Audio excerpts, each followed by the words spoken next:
41 நாட்கள் விரதம் ஆன்மீகத்தின் மந்திரம். அன்பு பக்தர்கள் அனைவருக்கும் வணக்கம். சபரிமலை ஐயப்ப சுவாமியின் தரிசனத்திற்காக பக்தர்கள் கடினமான 41 நாட்கள் விரதத்தை மேற்கொள்வது வழக்கம். இந்த விரதம் வெறும் சடங்கு மட்டுமல்ல, ஆழ்ந்த அறிவியல் மற்றும் ஆன்மீக பின்னணியை கொண்டது. ஏன் சரியாக 41 நாட்கள்?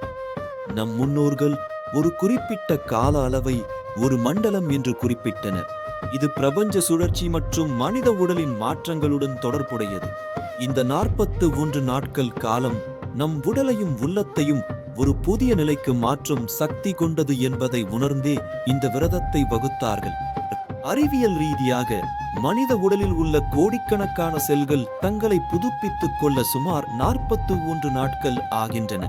இந்த விரத காலத்தில் மது, மாது, மாமிசம் தவிர்த்து மனம் ஐயப்பன் மீது குவியும் போது உடல் செல்கள் உத்தமமான நிலையில் புதுப்பிக்கப்படுகின்றன. 41 நாட்கள் முடிவில் பக்தர்களின் இரத்த ஓட்டம் மற்றும் மூளையின் செல்கள் முழுமையாக சுத்தமடைந்து உடல் ஒரு முழுமையான மீண்டும் தொடங்குதல் நிலையை அடைகிறது. இது வெறும் உடல் சுத்திகரிப்பு மட்டுமல்ல, மனம், ஆன்மா என அனைத்தையும் தூய்மையாக்கி ஒரு புதிய மனிதனாக உருவெடுக்கச் செய்கிறது.